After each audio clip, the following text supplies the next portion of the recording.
ನನ್ರಿ ಯೇಸಪ್ಪ. ಕರ್ತನೇ ನಿಮ್ಮನ್ನು ಸ್ತೋತ್ರ ರಾಜನೇ. ಕರ್ತನೇ ನಿಮ್ಮನ್ನು ಕೊಂಡಾಡ್ತೇವೆ. ಸ್ತುತಿಗಳ ಮಧ್ಯೆ ವಾಸವಾಗಿರುವಂಥ ದೇವನೇ ನಿಮ್ಮನ್ನು ಕೊಂಡಾಡ್ತೇವೆ, ನಿಮ್ಮನ್ನು ಮಹಿಮೆ ಪಡಿಸ್ತೇವೆ ಸ್ವಾಮಿ. ಹಲ್ಲೆಲೂಯಾ.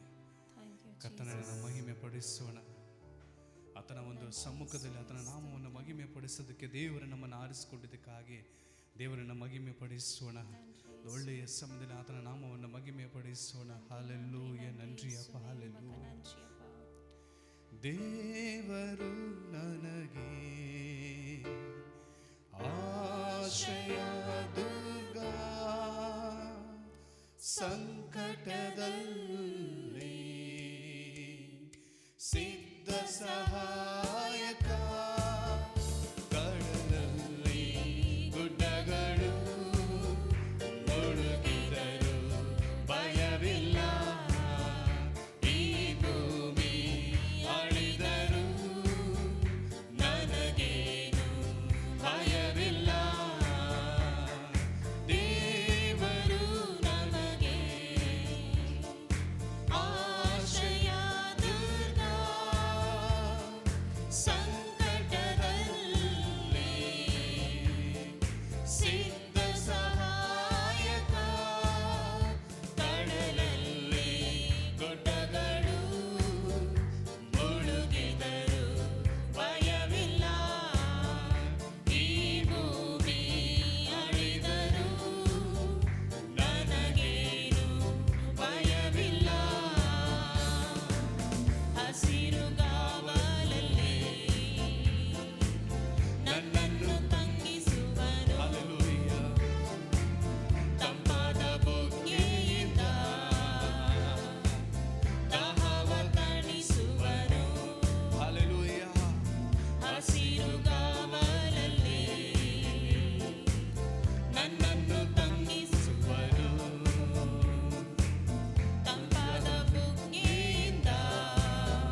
ದರಿ ಬಲ ಶದರ ಕಡ ಬಲಾಂತರ ದಿರಿ ಮನ ಶಂದರ ಗಡ ಮನಾಂತರ ಮನ. ಹಲ್ಲೆಲೂಯಾ.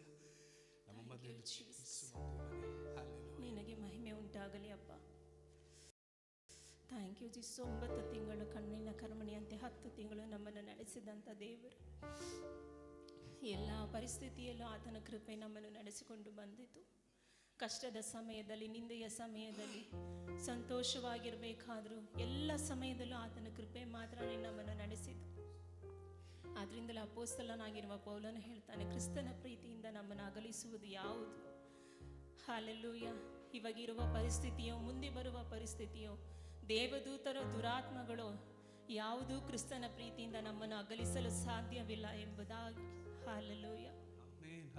ನಿಮಗೆ ಮಾತ್ರ ಆರಾಧನೆ ಸ್ವಾಮಿ. ಇಷ್ಟೊಂದು ಉಪಕಾರಗಳನ್ನು ನೀನು ಮಾಡಿದೆಯಲ್ಲ ಸ್ವಾಮಿ, ಮನಪೂರ್ವಕವಾಗಿ ನಿಮ್ಮನ್ನೇ ಆರಾಧನೆ ಮಾಡುತ್ತೇವೆ ಸ್ವಾಮಿ. ನಿನ್ನೊಬ್ಬನಿಗೆ ಆರಾಧನೆಯನ್ನು ನಾವು ಸಲ್ಲಿಸುತ್ತೇವೆ. ನಿಮಗೆ ಮಹಿಮೆ ಉಂಟಾಗಲಿ ಅಪ್ಪ. Thank you Jesus. ಎಲ್ಲರೂ ಕರಗಳನ್ನು ಎತ್ತಿ ಹೇಳೋಣ. ಆರಾಧನೆ ನಿಮಗೆ, ಆರಾಧನೆ ನಿಮಗೆ, ಜೀವಾಂತ್ಯ ದಿನವೆಲ್ಲ ಆರಾಧನೆ ನಿಮಗೆ, ಆರಾಧನೆ ನಿಮಗೆ, ಬದುಕಿರುವ ಕ್ಷಣವೆಲ್ಲ ಆರಾಧನೆ ನಿಮಗೆ, ಆರಾಧನೆ ನಿಮಗೆ, ನನ್ನಾತ್ಮ ಪ್ರಾಣದಿಂದ. ಆರಾಧನೆ ನಿಮಗೆ, ಆರಾಧನೆ ನಿಮಗೆ, ನನ್ನಾತ್ಮ ಪ್ರಾಣದಿಂದ. ಎಲ್ಲರೂ ಸೇರಿ ಹೇಳೋಣ. ಆರಾಧನೆ,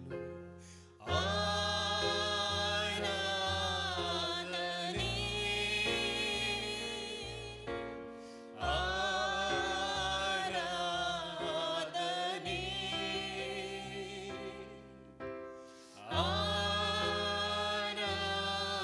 ಆರಾಧನೆ,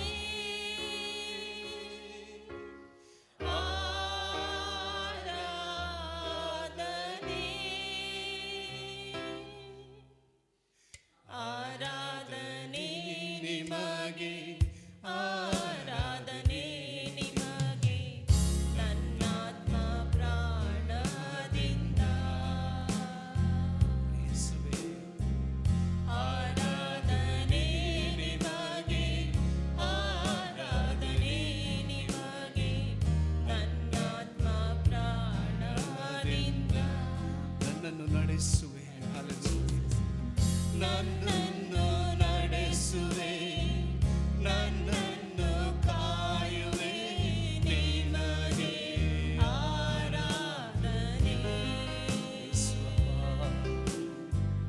ನನ್ನನ್ನು ನಡೆಸುವೆ, ನನ್ನನ್ನು ಕಾಯುವೆ, ನಿಮಗೆ ಆರಾಧನೆ.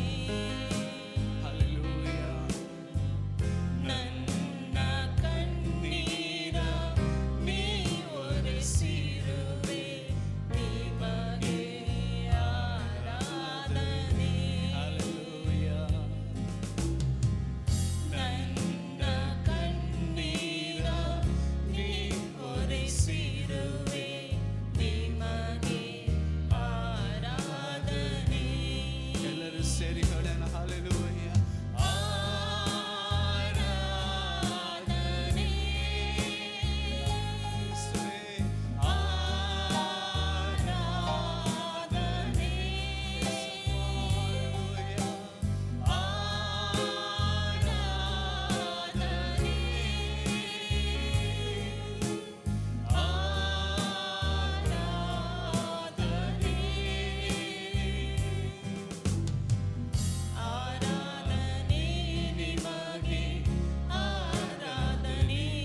ಪಡಿಸು. ನಿಮಗೆ ಮಾತ್ರ ಉನ್ನತನಾದ ಆರಾಧನೆ ದೇವನನ್ನು ಮಹಿಮೆ ಪಡಿಸು. ನಿಮ್ಮೊಬ್ಬರಿಗೆ ಎಲ್ಲ ಮಹಿಮೆ ಆರಾಧನೆಯನ್ನು ಆತನೊಬ್ಬನಿಗೆ ಮಾತ್ರ. ಸಲ್ಲಿಸುತ್ತೇವೆ. ಆರಾಧನೆಗೆ Thank you, ಯೋಗ್ಯನಾದಂತ Jesus. ಯೇಸುವಿಗೆ ಸ್ತೋತ್ರ. ಹಲ್ಲೆಲೂಯ. ಎಲ್ಲ ಮಹಿಮೆ ನಿನಗೊಬ್ಬನಿಗೆ ಮಾತ್ರ ಸ್ವಾಮಿ. ಆಮೆನ್. ಹಲ್ಲೆಲೂಯ.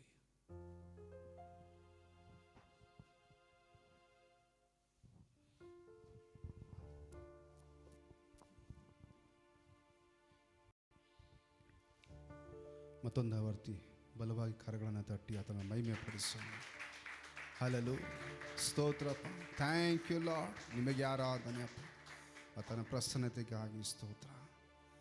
ಈ ಲೋಕದ ಯಾವುದೇ ವಸ್ತುಗಳು ಕೂಡ ಈ ಒಂದು ಪ್ರಸನ್ನತೆಗೆ ಈಡಾಗುವುದಿಲ್ಲ. ಸ್ತೋತ್ರ. ಹಲ್ಲೆಲೂಯ. ನಿಮಗೆ ಮಹಿಮೆ ಉಂಟಾಗಲಿ. ಸ್ತೋತ್ರ. ಈ ಸಮಯದಲ್ಲೂ ಕೂಡ ಒಂದೇ ಒಂದು ವಿಷಯಕ್ಕಾಗಿ ನಾವು ಪ್ರಾರ್ಥನೆ ಮಾಡೋಣ. ಸ್ತೋತ್ರ. ನಮ್ಮ ದೇಶದಲ್ಲಿ ಇರುವಂಥ ಎಲ್ಲ ನಾಯಕರುಗಳನ್ನು ಒಪ್ಪಿಸಿಕೊಟ್ಟು ನಾವು ಪ್ರಾರ್ಥನೆ ಮಾಡೋಣ. ಸ್ತೋತ್ರ. ಹಲ್ಲೆಲೂಯ. ದೇಶ ಇವತ್ತು ಯಾವುದೋ ಪರಿಸ್ಥಿತಿಗೆ ಹೋಗ್ತಾ ಇದೆ, ತಳ್ಳಲ್ಪಡ್ತಾ ಇದೆ. ಬಡವರು, ನಿರ್ಗತಿಕರು ಇವತ್ತು ಅಧಿಕವಾಗ್ತಾ ಇದ್ದಾರೆ. ಸ್ತೋತ್ರ. ಬಡತನ ಇನ್ನೂ ಹೆಚ್ಚಾಗ್ತಾ ಇದೆ ದೇಶದಲ್ಲಿ. ದೇವರು ತಾನೇ ಥ್ಯಾಂಕ್ ಯು ಲಾರ್ಡ್ ಈ ದೇಶದ ಒಂದು ನಾಯಕಗಳಿಗೆ ಬುದ್ಧಿ ಕೊಟ್ಟು ಸ್ತೋತ್ರ ಸರಿಯಾದ ದಿಟ್ಟಗಳನ್ನು ಮಾಡತಕ್ಕಂತೆ ದೇಶವನ್ನು ನಡೆಸ್ಕೊಳ್ಳೋದಕ್ಕೆ ಜ್ಞಾನ ಕೊಡಲಿ ಅಂತ ನಾವು ಪ್ರಾರ್ಥನೆ ಮಾಡೋಣ. ಒಪ್ಪಿಸಿಕೊಟ್ಟು ಪ್ರಾರ್ಥನೆ ಮಾಡಿ. ಸ್ತೋತ್ರ.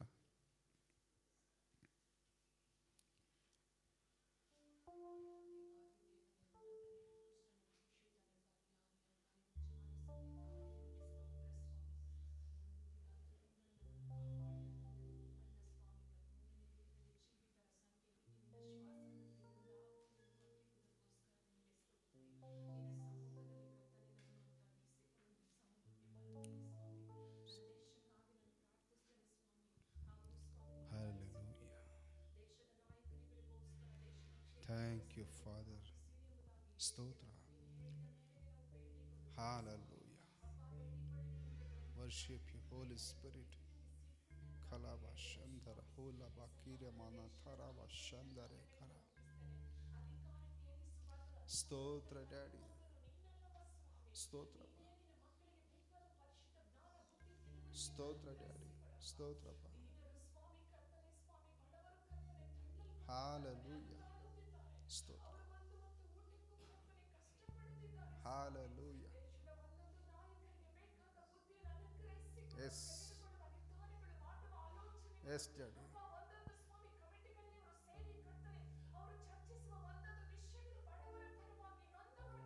Yes.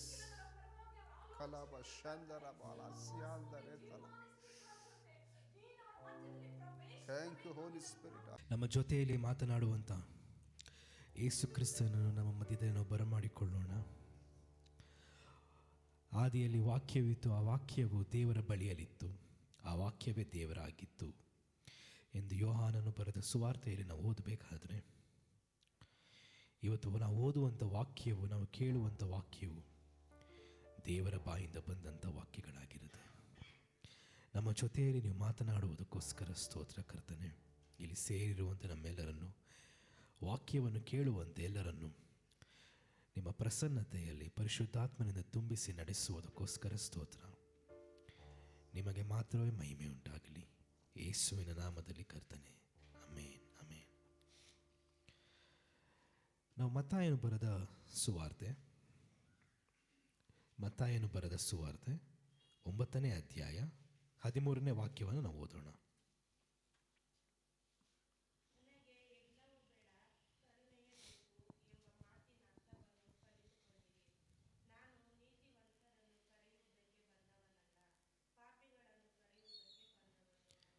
ಆಮೆನ್. ಇಲ್ಲಿ ಯೇಸು ಸ್ವಾಮಿ ಏನು ಹೇಳ್ತಾರೆ, ಹೋಸೇಯನ ಪ್ರವಾದನೆ ಗ್ರಂಥದಲ್ಲಿ ಬರುವಂಥ 6ನೇ ಅಧ್ಯಾಯ 6ನೇ ವಾಕ್ಯದಲ್ಲಿ ಬರುವಂಥ ಒಂದು ಸಂಗತಿಯನ್ನು ಇಲ್ಲಿ ಪುನಃ ಯೇಸು ಸ್ವಾಮಿ ಹೇಳ್ತಾ ಇದ್ದಾರೆ. ಏನು ಹೇಳ್ತಾ ಇದ್ದಾರೆ? ನನಗೆ ಯಜ್ಞವೂ ಬೇಡ, ಕರುಣೆಯೇ ಬೇಕು. ಇಲ್ಲಿ ಯಜ್ಞ ಅಂದರೆ ಯಾವುದಕ್ಕೆ ಹೋಲಿಸ್ತಾ ಇದ್ದಾರೆ? ಯಜ್ಞ ಅಂದರೆ ಯಾವುದಕ್ಕೆ ಹೋಲಿಸ್ತಾ ಇದ್ದಾರೆ ಅಂದರೆ, ನಾವು ಮಾಡುವಂಥ ಆರಾಧನೆಗಳು, ನಾವು ಮಾಡುವಂಥ ಪ್ರಾರ್ಥನೆಗಳು, ನಾವು ಮಾಡುವಂಥ ವಿಜ್ಞಾಪನೆಗಳಿಗೆ ಹೋಲಿಸ್ತಾ ಇದ್ದಾರೆ ಅಲ್ಲಿ ದೇವರು. ಏನು ಹೇಳ್ತಾ ಇದ್ದಾರೆ? ನನಗೆ ಯಜ್ಞವೂ ಬೇಡ, ಏನು ಮುಖ್ಯ ಅಂದರೆ ಅದಕ್ಕಿಂತ ಹೆಚ್ಚಾಗಿ ಯಾವುದು ಮುಖ್ಯ ಅಂತೆ? ಕರುಣೆಯೇ ನನಗೆ ಬೇಕು. ಯಾವ ಕಾರಣಕ್ಕೋಸ್ಕರ ಇದನ್ನು ಯೇಸು ಸ್ವಾಮಿ ಹೇಳ್ತಿದ್ದಾರೆ ಅಂದರೆ, ನಮಗೆ ಗೊತ್ತಿರುವಂಥ ಒಂದು ನಾವು ಈ ಒಂದು ಸುವಾರ್ತೆಗಳಲ್ಲಿ ಓದಬೇಕಾದ್ರೆ ಲಾಜರನು ಸತ್ತಾಗ ಏನಾಗುತ್ತೆ, ಯೇಸುಸ್ವಾಮಿ ಮತ್ತು ಅವನ ಶಿಷ್ಯಂದರು 4ನೇ ದಿವಸ ಲಾಜರನನ್ನು ಎಬ್ಬಿಸುವುದಕ್ಕೆ ಅಂತ ಅಲ್ಲಿಗೆ ಹೋಗ್ತಾರೆ. ಅಲ್ಲಿಗೆ ಹೋದಾಗ ನಮಗೆಲ್ಲರಿಗೂ ಚಿರಪರಿಚಿತವಾದಂಥ ಒಂದು ಸಂಗತಿ ಇದು. ಅಲ್ಲಿಗೆ ಹೋದಾಗ ಮಾರ್ತಾ ಮರಿಯಳು ಏನು ಮಾಡ್ತಿರ್ತಾರೆ, ತನ್ನ ಸಹೋದರನ ಕಳೆದುಕೊಂಡಂಥ ನೋವಲ್ಲಿ ಏನು ಮಾಡ್ತಿರ್ತಾರೆ, ಅಳ್ತಾ ಇರ್ತಾರೆ. ಅವರು ಅಳ್ತಾ ಇರಬೇಕಾದ್ರೆ ಆ ಒಂದು ಕಣ್ಣೀರನ್ನು ನೋಡಿ ಯೇಸುಸ್ವಾಮಿ ಏನು ಮಾಡಿದ್ರಂತೆ, ಕಣ್ಣೀರು ಹಾಕಿದ್ರಂತೆ. ಯೇಸುಸ್ವಾಮಿ ಫಸ್ಟ್ ಮಾಡಿದ್ದೇನು, ಕಣ್ಣೀರು ಹಾಕಿದ್ದು. ಲಾಜರನನ್ನು ಎಬ್ಬಿಸುವುದಕ್ಕಿಂತ ಮುಂಚೆ ಯೇಸುಸ್ವಾಮಿ ಮಾಡಿದಂಥ ಕೃತ್ಯ ಏನಂತೆ, ಕಣ್ಣೀರು ಹಾಕಿದ್ದು. ಬೈಬಲ್ನಲ್ಲಿ ಇರುವಂಥ ಅತ್ಯಂತ ಶಾರ್ಟೆಸ್ಟ್ ಅಂದರೆ ತುಂಬ ಚಿಕ್ಕದಾದಂಥ ವಾಕ್ಯ ಯಾವುದಂತೆ, ಯೇಸು ಕಣ್ಣೀರು ಹಾಕಿದ್ದು. ಯಾಕೆ ಇದು ಒಂದನ್ನು ಮಾತ್ರನೇ ಸಪ್ರೇಟಾಗಿ ಇಟ್ಟಿದ್ದಾರೆ ಅಂದರೆ ಇದು ಬಹಳ ಮುಖ್ಯವಾಗಿರುವಂಥ ಒಂದು ಸಂಗತಿ. ಯೇಸುಸ್ವಾಮಿಗೆ ಗೊತ್ತಿತ್ತು, ನಾನು ಏನು ಆಜ್ಞಾಪನೆ ಕೊಟ್ಟರೆ ಏನಾಗುತ್ತೆ, ಲಾಜರನು ಎದ್ದು ಬರ್ತಾನೆ ಅಂತ ಅವ್ರಿಗೆ ಗೊತ್ತಿತ್ತು. ಅವ್ರು ಅಳಬೇಕಾಗಿರುವಂಥ ಒಂದು ಪರಿಸ್ಥಿತಿ ಇರಲಿಲ್ಲ. ಆದರೆ ಅವ್ರು ಏನು ಮಾಡಿದ್ರಂತೆ, ತಮ್ಮ ಹೃದಯವನ್ನು ಅವ್ರೇನು ಮಾಡಿದರು, ಬಿಚ್ಚಿ ಅವರನ್ನು ನೋಡಿ ಕಣ್ಣೀರನ್ನು ಹಾಕಿದ್ರು. ಈ ವಾಕ್ಯದ ಅರ್ಥ ಏನಂದರೆ, ನನಗೆ ಯಾವ್ದು ಮುಖ್ಯ ಅಂತೆ ಯೇಸುಸ್ವಾಮಿ ಏನು ಹೇಳ್ತಿದ್ದಾರೆ, ನನಗೆ ಯಜ್ಞವೂ ಬೇಡ, ಕರುಣೆಯೇ ಬೇಕು. ಇವತ್ತು ನಮ್ಮ ಜೀವಿತಗಳಲ್ಲಿ, ಕ್ರೈಸ್ತರ ಜೀವಿತಗಳಲ್ಲಿ ಯಾರು ಯೇಸುಸ್ವಾಮಿಯನ್ನು ಅಂಗೀಕರಿಸಿಕೊಂಡಿದ್ದಾರೋ, ಯಾರು ಯೇಸುಸ್ವಾಮಿಯನ್ನು ಆರಾಧಿಸ್ತಾರೋ, ನಮ್ಮೆಲ್ಲರ ಜೀವಿತಗಳಲ್ಲಿ ಮುಖ್ಯವಾಗಿ ಬೇಕಾಗಿರುವಂಥ ಒಂದು ಕ್ವಾಲಿಟಿ ಯಾವುದಂತೆ, ಕರುಣೆ. ಕರುಣೆ ಅನ್ನುವಂಥದ್ದು ಬಹಳ ಮುಖ್ಯ. ಆ ಕಾರಣಕ್ಕೋಸ್ಕರ ನಾನು ಹೇಳ್ತೀನಿ, ನಾವು ಯಾವಾಗ ಕರುಣೆಯನ್ನು ತೋರಿಸ್ತೀವೋ ಜನರಿಗೆ, ನಾವು ಯೇಸುವನ್ನು ತೋರಿಸ್ತೀವಿ. ಆಮೇನ್. ಶೋ ಜೀಸಸ್ ಯಾವಾಗ ಅಂದರೆ ನಾವು ವೆನ್ ವಿ ಶೋ ಮರ್ಸಿ. ಕರುಣೆನ ನಾವು ಯಾವಾಗ ತೋರಿಸ್ತೀವಿ, ಆವಾಗ ನಾವು ಯಾರನ್ನು ತೋರಿಸ್ತೀವಿ ಅಂತೆ, ಯೇಸುಸ್ವಾಮಿಯನ್ನು ನಾವು ತೋರಿಸ್ತೀವಿ. ಅನೇಕ ಮಿಷನರಿಗಳ ಬಗ್ಗೆ ನಾವು ಓದ್ತೇವೆ ಬೈಬಲ್ನಲ್ಲಿ, ಚರಿತ್ರೆಯಲ್ಲಿ ನಾವು ಓದಬೇಕಾದ್ರೆ ಅನೇಕ ಮಿಷನರಿಗಳ ಬಗ್ಗೆ ನಾವು ಓದಬೇಕಾದ್ರೆ ಆ ಮಿಷನರಿಗಳು ಮಾಡಿದಂಥ ಪ್ರಸಂಗಗಳಿಂದ ಜನರು ಯೇಸುವಿಗೆ ಆಕರ್ಷಿತರಾಗಿಲ್ಲ. ನೀವು ಚರಿತ್ರೆಗಳನ್ನ ಓದಬೇಕಾದ್ರೆ ಪ್ರಸಂಗದಿಂದ ಅಲ್ಲ, ಅವರ ಜೀವಿತದಿಂದ. ಆಮೇನ್. ನಾವು ಮಾತನಾಡುವಂಥ ಮಾತಿನಿಂದ ಅಲ್ಲ, ನಾವು ಮಾಡುವಂಥ ಆರಾಧನೆಗಳಿಂದ ಅಲ್ಲ, ನಮ್ಮ ಜೀವಿತದಿಂದ. ನಮಗೆ ಗೊತ್ತಿರುವಂಥ ಒಂದು ಕತೆ, ಮದರ್ ತೆರೇಸಾ ಬಗ್ಗೆ ನಮ್ಮೆಲ್ಲರಿಗೂ ಗೊತ್ತು. ಎಷ್ಟೋ ಕುಷ್ಠರೋಗಿಗಳಿಗೆ ಸೇವೆ ಮಾಡಿ ಒಂದು ದೊಡ್ಡ ಅನಾಥಾಶ್ರಮವನ್ನು ಕಟ್ಟಿ ಬಡವರಿಗೆ, ಬಡುಬಗ್ಗರಿಗೆ ಮತ್ತು ಅನಾಥರಿಗೆ, ರೋಗಿಗಳಿಗೆ ಒಂದು ಮನೆಯನ್ನು ಕಟ್ಟಿಕೊಂಡಂಥ ಒಬ್ಬ ವ್ಯಕ್ತಿ. ಈ ಮದರ್ ತೆರೇಸಾ ಒಮ್ಮೆ ಏನು ಮಾಡಿದ್ರಂತೆ, ಒಬ್ಬ ಶ್ರೀಮಂತ ವ್ಯಕ್ತಿಯ ಮನೆಗೆ ಹೋದ್ರಂತೆ. ಡೊನೇಷನ್ ಬೇಕಾಗಿತ್ತು. ಆಶ್ರಮ ನಡೆಸೋದಕ್ಕೆ ಏನು ಬೇಕಾಗುತ್ತೆ, ಡೊನೇಷನ್ ಬೇಕು. ಬಿಕಾಸ್ ಅವ್ರು ದುಡಿಯಲ್ವಲ್ಲ, ಆಶ್ರಮದಲ್ಲಿ ಇರೋರು ಸೇವೆ ಮಾಡೋದ್ರಿಂದ ಅವರಿಗೆ ಏನು ಬೇಕು, ಹಣ ಬೇಕಾಗುತ್ತೆ. ಅಲ್ಲಿರೋರನ್ನು ನೋಡ್ಕೊಳ್ಳೋದಕ್ಕೆ ಇದೆಲ್ಲದಕ್ಕೂ ಹಣ ಬೇಕಾಗುತ್ತೆ. ಅವ್ರೇನು ಮಾಡಿದ್ರಂತೆ, ಒಬ್ಬ ಶ್ರೀಮಂತ ವ್ಯಕ್ತಿ ಹತ್ರ ಹೋಗಿ ಹಣ ಬೇಕು ಅಂತ ಕೇಳ್ಕೊಂಡ್ರಂತೆ. ದಯವಿಟ್ಟು ನಮಗೆ ಸಹಾಯ ಮಾಡಿ ಅಂತ ಅವರು ಕೈ ಚಾಚಿ ಹಿಂಗಿಟ್ಟಾಗ ಆ ಶ್ರೀಮಂತವಾದಂಥ ವ್ಯಕ್ತಿ ಅಹಂಕಾರದಿಂದ ಏನು ಮಾಡ್ತಾನೆ, ಅವರ ಕೈಗೆ ಉಗಿತಾನಂತೆ. ಅವ್ರ ಕೈಗೆ ಉಗಿತಾನೆ. ಅದನ್ನು ನೋಡಿದಂಥ ಮದರ್ ತೆರೇಸಾ ಆ ಒಂದು ಶ್ರೀಮಂತ ವ್ಯಕ್ತಿಯನ್ನು ನೋಡಿ, ಈ ಉಗಿತ ನನಗಿರಲಿ, ನೀವು ಆಶ್ರಮದವರಿಗೆ ಏನಾದರೂ ಸಹಾಯ ಮಾಡಿ ಅಂತ. ಈ ಉಗಿತ ಯಾರಿಗಿರಲಿ, ನನಗಿರಲಿ, ನೀವು ಆಶ್ರಮದವರಿಗೆ ಏನಾದರೂ ಸಹಾಯ ಮಾಡಿ ಅಂತ. ಆ ವ್ಯಕ್ತಿ ಅದೇ ಕ್ಷಣ ಮಾತ್ರದಲ್ಲಿ ಕಣ್ಣೀರು ಹಾಕಿ ತಾನು ಮಾಡಿದಂಥ ಪಾಪವನ್ನು ಆತ ಅರಿತುಕೊಂಡಂತೆ. ಅವತ್ತು ಮದರ್ ತೆರೇಸಾ ಎದ್ದು ಬಂದಿಡ್ಬೋದಾಗಿತ್ತು, ನೀನೇ ನನಗೆ ಈ ಥರ ಉಗಿದ್ಬಿಟ್ಟೆ ಅಂತ ಅಲ್ವಾ. ನಮ್ಮ ಒಂದು ಮನುಷ್ಯರ ಒಂದು ನಡವಳಿಕೆ ಆ ರೀತಿ. ಯಾರಾದರೂ ನಮಗೆ ಅವಮಾನ ಮಾಡಿದರೆ, ಬೇಜಾರು ಮಾಡಿದರೆ, ನೋವು ಮಾಡಿದರೆ ನಾವೇನು ಮಾಡ್ತೀವಿ, ವಾಪಸ್ ಮಾತಾಡ್ತೀವಿ, ಇಲ್ಲಾಂದರೆ ಎದ್ದು ಬರ್ತೀವಿ. ಆದರೆ ಅವತ್ತು ಮದರ್ ತೆರೇಸಾ ಮಾಡಿದಂಥ ಒಂದು ಕೃತ್ಯ ಏನು ಮಾಡ್ತಂತೆ, ಆ ಒಂದು ಸಿಚುವೇಶನ್ನ ಬದಲಾಯಿಸ್ತು. ಇವತ್ತು ನಮ್ಮ ಜೀವಿತಗಳಲ್ಲಿ ಕೂಡ ಇದೇ ಕ್ವಾಲಿಟಿ ಬೇಕಾಗಿರುವಂಥದ್ದು. ಆಮೇನ್. ನಮಗೂ ಕೂಡ ಅದೇ ಬೇಕಾಗಿರುವಂಥದ್ದು. ಇಲ್ಲ ನಮ್ಮ ಬ್ಯಾಕ್ಗ್ರೌಂಡ್ ಸರಿ ಇಲ್ಲ. ಎಷ್ಟೋ ಜನ ಹೇಳುವಂಥ ಒಂದು ಕಂಪ್ಲೇಂಟ್ ಏನು ಅಂದರೆ ನನ್ನ ಸಿಚುವೇಶನ್ ಸರಿ ಇರಲಿಲ್ಲ, ಅದಕ್ಕೋಸ್ಕರ ನಾನು ತಪ್ಪು ಮಾಡಿಬಿಟ್ಟೆ. ನಾವು ಕೇಳಿರ್ತೀವಿ ಮಾತನ್ನ, ಸಂದರ್ಭ ನಮ್ಮನ್ನ ಹಂಗೆ ಮಾಡಿಸ್ಬಿಡ್ತು ಅಂತ ನಾವು ಹೇಳಿರ್ತೀವಿ. ಆದರೆ ಒಂದು ನೆನಪಿರಲಿ, ನಮಗೆ ಯಾವತ್ತೂ ಕೂಡ ದೇವರು ಆಯ್ಕೆ ಅನ್ನುವಂಥದ್ದನ್ನು ನಮ್ಗೆ ಕೊಟ್ಟಿದ್ದಾರೆ. ಪ್ರತಿಯೊಂದು ವಿಚಾರದಲ್ಲಿ ನಮಗೇನಂತೆ ಒಂದು ಆಯ್ಕೆ ಅನ್ನುವಂಥದ್ದನ್ನು ಕೊಟ್ಟಿರ್ತಾರೆ. ಮಕ್ಕಳು ಎಕ್ಸಾಮ್ಸ್ ಬರಿಬೇಕಾದ್ರೆ ನಿಮಗೆಲ್ಲರಿಗೂ ಗೊತ್ತಿರುತ್ತೆ, ಮಲ್ಟಿಪಲ್ ಚಾಯ್ಸ್ ಅಂತ ಒಂದು ಆಪ್ಷನ್ ಇರುತ್ತೆ, ಒಂದು ಕ್ವೆಶನ್ಸ್ ಇರುತ್ತೆ ಅಲ್ವಾ. ಒಂದು ಪ್ರಶ್ನೆ ಹಾಕಿ 4 ಆಪ್ಷನ್ಸ್ ಕೊಡ್ತಾರೆ. ಮಕ್ಕಳು ಯಾವುದನ್ನು ಸೆಲೆಕ್ಟ್ ಮಾಡಬೇಕು? ಸರಿಯಾಗಿರುವಂಥ ಆನ್ಸರ್ನ ಸೆಲೆಕ್ಟ್ ಮಾಡಬೇಕು. ಮಕ್ಕಳು ಯಾವುದನ್ನು ಸೆಲೆಕ್ಟ್ ಮಾಡಬೇಕು? ಸರಿಯಾಗಿರುವಂಥ ಆಪ್ಷನ್ನ ಸೆಲೆಕ್ಟ್ ಮಾಡಬೇಕು. ಅದೇ ರೀತಿಯಲ್ಲಿ ನಮ್ಮ ಜೀವನದಲ್ಲೂ ಕೂಡ ಬರುವಂಥ ಪ್ರತಿಯೊಂದು ಸಂದರ್ಭಗಳಲ್ಲಿ ನಮಗೆ ಆಪ್ಷನ್ ಇರುತ್ತೆ. ನಾವು ಯಾವುದನ್ನು ಸೆಲೆಕ್ಟ್ ಮಾಡ್ತೀವಿ ಅನ್ನುವಂಥದ್ದು ಬಹಳ ಮುಖ್ಯ. ಆಮೇನ್. ಅದಕ್ಕೋಸ್ಕರ ನಾವು ಓದಬೇಕಾದ್ರೆ ನಾವು ಲೂಕನು ಬರೆದಂಥ ಸುವಾರ್ತೆ 10ನೇ ಅಧ್ಯಾಯ, ಲೂಕನು ಬರೆದಂಥ ಸುವಾರ್ತೆ 10ನೇ ಅಧ್ಯಾಯ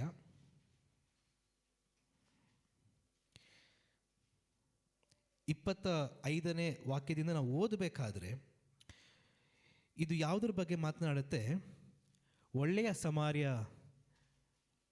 ಆತನ ಬಗ್ಗೆ ಮಾತನಾಡ್ತಾರೆ. ಯೇಸು ಸ್ವಾಮಿ ಇಲ್ಲಿ ಒಂದು ದೃಷ್ಟಾಂತವನ್ನು ಹೇಳ್ತಾ ಇದ್ದಾರೆ, ಒಂದು ಸಾಮ್ಯವನ್ನು ಹೇಳ್ತಾ ಇದ್ದಾರೆ. ಇಲ್ಲೇನಾಗುತ್ತೆ, ಇಲ್ಲಿ ಓದಬೇಕಾದ್ರೆ ಆ ಒಂದು ಕ್ಷಣದಲ್ಲಿ ಏನಾಗುತ್ತೆ, ಒಬ್ಬ ವ್ಯಕ್ತಿ ಒಂದು ಊರಿಂದ ಇನ್ನೊಂದು ಊರಿಗೆ ಹೋಗಬೇಕಾದ್ರೆ ಅವನ ಏನು ಮಾಡ್ತಾರೆ? ಬಂದು ಓದೋಣ ಬನ್ನಿ, ಬಂದು ಹೊಡೆದಾಕ್ಬಿಡ್ತಾರೆ. ಆದರೆ ಅಲ್ಲಿ ಇಬ್ಬರು ವ್ಯಕ್ತಿಗಳು ಪಾಸ್ ಆಗ್ತಾರೆ. ಆತನನ್ನು ಹೊಡೆದು ಆತ ಬಿದ್ದ ಸಮಯದಲ್ಲಿ 2 ಥರ ವ್ಯಕ್ತಿಗಳು ಪಾಸ್ ಆಗ್ತಾರೆ. ಒಬ್ಬ ಯಾರು? ಲೇವಿ, ಪರಿಸಾಯನು, ಲೇವಿಯು, ಯಾಜಕನು, ಕೊನೆಗೆ ಬಂದಂಥವನು ಸಮಾರ್ಯನು. ನೋಡಿ, ಯಾಜಕ ಮತ್ತು ಲೇವಿಯರು ಯಾರು ಅಂದರೆ ಸಮಾಜದಲ್ಲಿ ಅತ್ಯಂತ ಉನ್ನತ ಸ್ಥಾನದಲ್ಲಿದ್ದಂಥ ವ್ಯಕ್ತಿಗಳು. ಅವರು ಹೇಳಿದ್ದ ಶಾಸನ ಏನಾಗ್ತಿತ್ತಂತೆ, ಊರಿನಲ್ಲಿ ನಡೀತಾ ಇತ್ತು. ಆದರೆ ಯಾರು ಸಹಾಯ ಮಾಡಿದಂತೆ? ಸಮಾರ್ಯದವರು.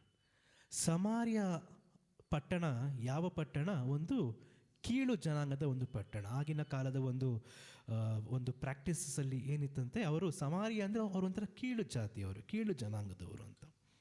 ಆದರೆ ಸಹಾಯ ಯಾರು ಮಾಡಿದ್ರಂತೆ? ಸಮಾರ್ಯದವ್ರು ಮಾಡಿದ್ರಂತೆ. ಆ ಕಾರಣಕ್ಕೋಸ್ಕರ ಯೇಸು ಸ್ವಾಮಿ ಒಳ್ಳೆಯ ಸಮಾರ್ಯನು.